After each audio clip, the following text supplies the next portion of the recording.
Hello everyone, my self Anjali Jain. और आज हम पढ़ेंगे ट्यूबरक्लोसिस के बारे में। देखिए, हम आज इसमें वीडियो में जो डिस्कशन करने वाले हैं टॉपिक, वो है इसका introduction, epidemiology, characteristic, species, risk factors, coinfection with the HIV, classification of the TB, transmission, symptoms, test, prevention and DOTS therapy. देखिए, क्या होता है ट्यूबरक्लोसिस। ट्यूबरक्लोसिस का मतलब होता है जिसमें ट्यूबरकल का मतलब होता है कोई भी राउंड स्ट्रक्चर या स्वेलिंग। ओसिस का मतलब होता है कंडीशन। ये सबसे ज़्यादा पाया जाने वाला हमारा कम्युनिकेबल इन्फेक्शियस डिजीज़ है। और इसका जो कॉमन कॉज बताया जाता है वो बताया जाता है माइकोबैक्टीरियम ट्यूबरक्लोसिस। हालांकि इस बैक्टीरिया की और भी स्पीसीज जो है वो एनिमल्स वगैरह में और ह्यूमन में पाई जाती हैं, लेकिन जो सबसे कॉमन होता है वो होता है माइकोबैक्टीरियम ट्यूबरक्लोसिस। ये हमारी बॉडी के किसी भी पार्ट में, आपका टीबी हो सकता है, ट्यूबरक्लोसिस किसी भी पार्ट में हो सकता है, लेकिन क्योंकि सबसे ज़्यादा लंग्स में देखने को पाया जाता है तो ऐसा कुछ लोग मानते हैं कि सिर्फ टीबी हो जो है वो लंग की डिजीज़ है, लेकिन ऐसा नहीं है। जो ट्यूबरक्लोसिस है वो ज़्यादातर लंग्स में होता है, लेकिन हो वो किसी भी बॉडी पार्ट में सकता है। ट्यूबरक्लोसिस को हम कॉक्स डिजीज़, वेस्टिंग डिजीज़ और ब्लड प्लग के नाम से भी जानते हैं। देखिए, एपिडेमियोलॉजी के हिसाब से अगर हम देखें इसका ग्राफ, तो हमारे अर्थ पे प्रेजेंट WHO के अकॉर्डिंग हमारे अर्थ पे 3 में से हर एक इंसान को ट्यूबरक्लोसिस है। लगभग यूनाइटेड स्टेट में भी 13 मिलियन पीपल क्या है, LTBI से अफेक्टेड है, मतलब लेटेंट ट्यूबरक्लोसिस से अफेक्टेड है। ठीक, लेटेंट और एक्टिव क्या होता है वो भी मैं अभी आपको बताऊंगी। अगर हम हाई बर्डन कंट्रीज का ग्राफ निकालें, मतलब जो 22 कंट्रीज़ हैं जिसमें सबसे ज़्यादा टीबी के केसेस हैं, तो हमारी इंडिया जो है वो टॉप मोस्ट पे है।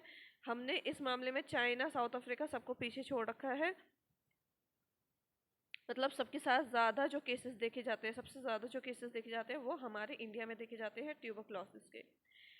एपिडेमियोलॉजी बता रही है कि हमारी ट्यूबरक्लोसिस ऐसी डिजीज़ है जिससे हमेशा हर साल क्या होता है, 2 मिलियन पीपल लगभग मर जाते हैं, और जबकि 1.7 मिलियन क्या रहते हैं, इन्फेक्टेड रहते हैं।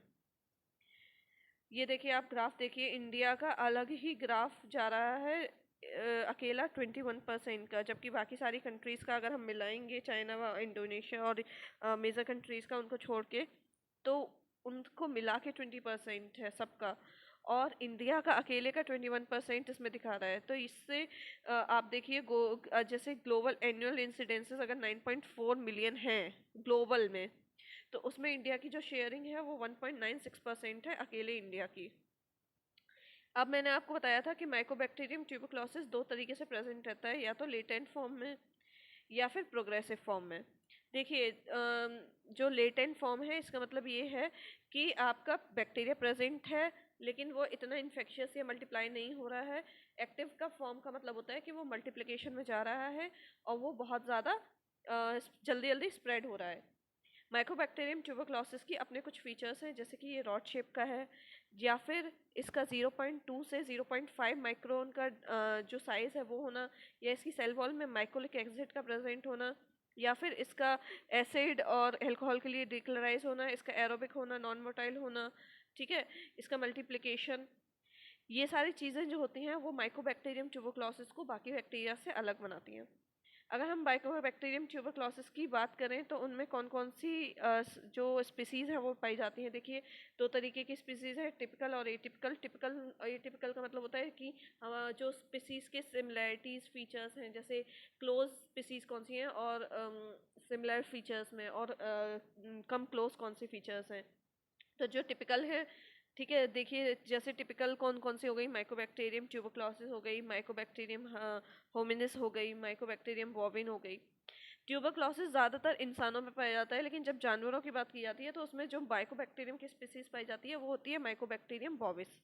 ठीक है, एटिपिकल बैक्टीरिया भी हो गए, सेप्रोफाइटिक माइकोबैक्टीरियम या माइकोबैक्टीरियम एवियम जैसे। देखिए, रिस्क फैक्टर की बात करें, रिस्क फैक्टर आप देखिए ट्यूबरक्लोसिस का किन किन में ज़्यादा होता है। जैसे कि अगर आप ऐसे स्टेटस है आपका, जो सोशल इकोनॉमिक स्टेटस है आपका, पैसे वैसे का, या आपकी जो इनकम है वो ज़्यादा अच्छी नहीं है, तो आपका जो स्टेटस है वो लो कैटेगरी का माना जाएगा। इस तरीके के जो स्टेटस के लोग होते हैं उनका इम्यून सिस्टम ज़्यादातर वीक देखने को मिलता है। या हो सकता है आप क्राउड लिविंग कंडीशन में रहते हैं, या फिर आपको ऐसी इम्यूनिटी की कोई डिजीज़ है जिससे आपका इम्यून सिस्टम वीक हो गया है, या आप स्टेरॉयड लेते हैं, या फिर आपकी हेल्थ वर्कर्स या आप कोई हेल्थ वर्कर हैं, या फिर आप माइग्रेट करते हैं, या अल्कोहल लेते हैं, या आपको रिसेंट में 2 साल पहले किसी भी तरीके का कोई लंग इन्फेक्शन हुआ है। ज़्यादातर क्या होता है कि एचआईवी के जो मरीज़ होते हैं उनमें इन्फेक्शन ट्यूबरक्लोसिस का साथ में देखने को मिलता है, मतलब कि ट्यूबरक्लोसिस और एचआईवी के केसेस ज़्यादातर को इन्फेक्शन के केसेस देखे जाते हैं कि दोनों साथ में प्रेजेंट है। जिसको टीबी है उसको एचआईवी भी है, एचआईवी है उसको टीबी भी है। ठीक है, तो दोनों ही डिजीज़ के बारे में बता रखा है कि ये दोनों ही इम्यूनिटी को बिल्कुल ही सप्रेस कर देते हैं। इसीलिए क्या होता है कि इनका जो डायग्नोसिस और ट्रीटमेंट है वो जल्दी से जल्दी होना चाहिए। नेक्स्ट बता रखा है कि अगर आप क्लासिफाई करेंगे टीबी को किस तरीके से करेंगे। देखिए, एक तो टीबी हो गई पल्मोनरी, क्योंकि वो सबसे ज़्यादा लंग में पाई जाती है, तो 85 से लेकर 90% तक के केसेस आपके पल्मोनरी के हो गए।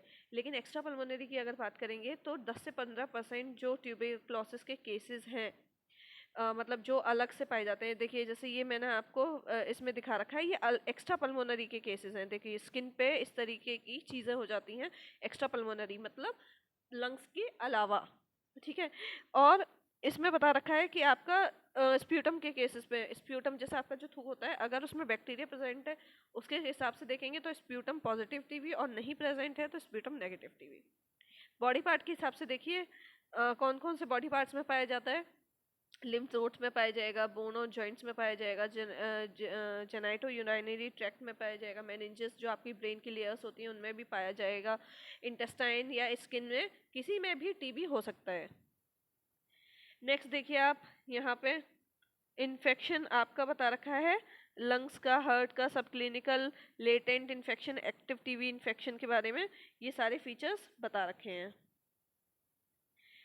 हाउ इज टीबी ट्रांसमिटेड, कैसे टीबी ट्रांसमिट होती है। देखिए आप, एक तो contact person to person air से ट्रांसमिट होती है, दूसरे आपने इंजेक्शन कर रखा है किसी, जैसे मिल्क आपने पिया और वो इन्फेक्टेड था एम बॉविस से, मतलब जिस जानवर का आपने निकाला वो जानवर एम बॉविस से इन्फेक्टेड था और वो दूध आपने पी लिया है, तो इनडायरेक्ट वे में आपको टीबी हो जाएगा। इनॉकुलेशन का मतलब होता है किसी इन्फेक्शन का स्किन के थ्रू स्प्रेड होना, इनॉकुलेशन कहलाता है। ट्रांसपेरेंटल रूट, ट्रांसपेरेंटल रूट होता है, प्लेसेंटल रूट क्या होता है आपका, जो मदर से प्रेगनेंसी के टाइम पे अगर कोई इन्फेक्शन क्या चला जाता है फीटस में चला जाता है। नेक्स्ट देखिए आप, लेटेंट टीबी का आप लंग का देखिए कितना कम शो कर रखा है, और एक्टिव ट्यूबरक्लोसिस देखिए पहले कम था फिर उसके बाद कितना ही जल्दी मल्टीप्लाई हो गया। ठीक है, तो ये दोनों डिफरेंस है एक्टिव में और लेटेंट में। नेक्स्ट आप देखिए, क्योंकि सबसे ज़्यादा क्या पाया जाता है, प्राइमरी पल्मोनरी टीबी पाया जाता है। तो दो तरीके के पल्मोनरी टीबी हैं आपके, प्राइमरी और सेकेंडरी।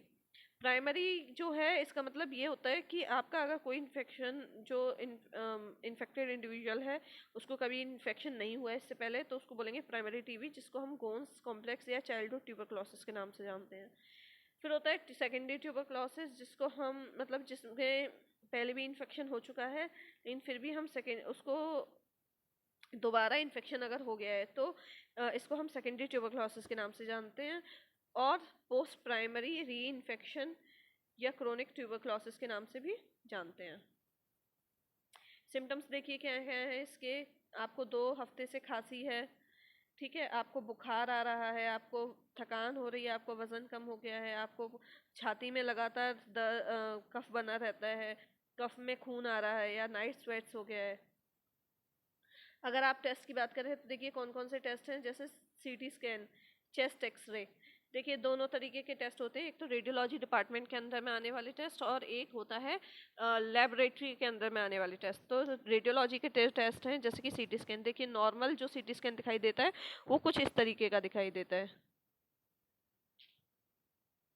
और ट्यूबरक्लोसिस का देखिए आप, ये यहाँ देखिए लंग्स कितने क्लीन है नॉर्मल में, और ट्यूबरक्लोसिस का देखिए आप। ठीक, डिपेंड करता है कि इन्फेक्शन कितना है, स्प्रेड कहाँ कहाँ हुआ है, किस लोब में हुआ है, मतलब लोब्यूलर टीबी हुआ है या फिर ऐसे पूरे में फैला हुआ है।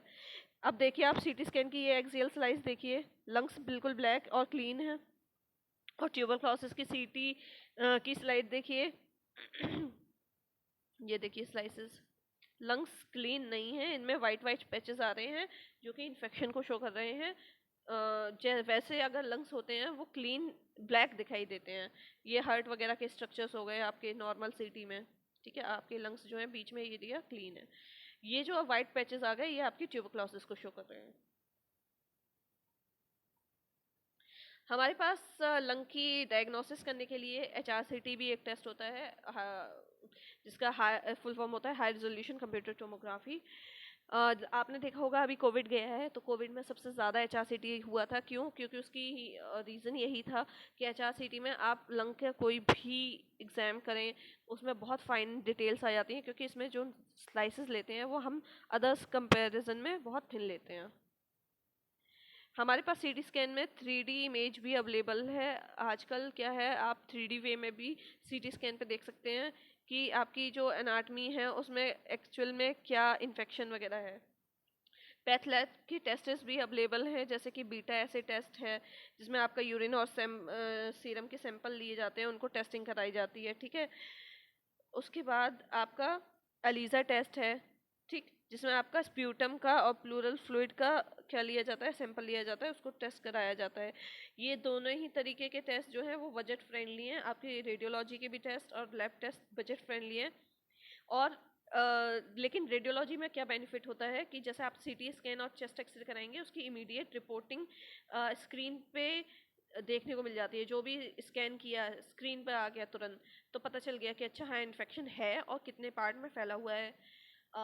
जो लैब टेस्ट्स हैं उनकी रिपोर्ट जो है वो इतनी जल्दी नहीं आती है, उनको आने में थोड़ा टाइम लगता है। उसमें आपका ब्लड या यूरिन या ऐसा कुछ सैंपल लिया जाता है, उसके बाद उनको माइक्रोस्कोप में देखकर या उसकी प्रोसेसिंग करा के केमिकल के थ्रू तब जाके उसका रिजल्ट आता है। तो सेल्यूलर लेवल पे पैथ लैब अच्छा है, और अगर इमीडिएट रिजल्ट चाहिए तो आप रेडियोलॉजी के टेस्ट को कंसीडर कर सकते हैं।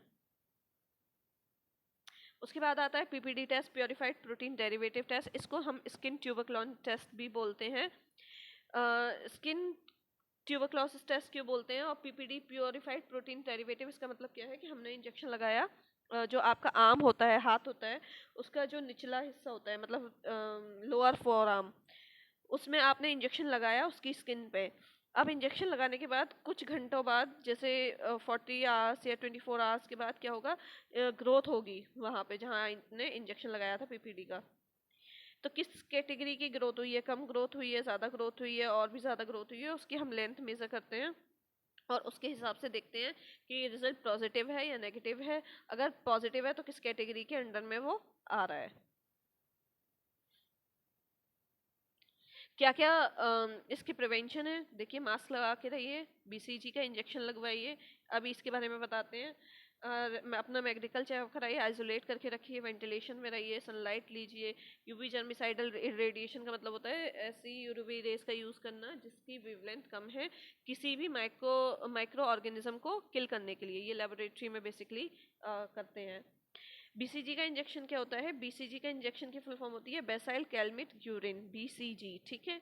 इसको हम पहली बार में 1921 में यूज़ किया गया था, और ये अकेला इंजेक्शन है जो कि ट्यूबरक्लोसिस के इन्फेक्शन के लिए अवेलेबल है।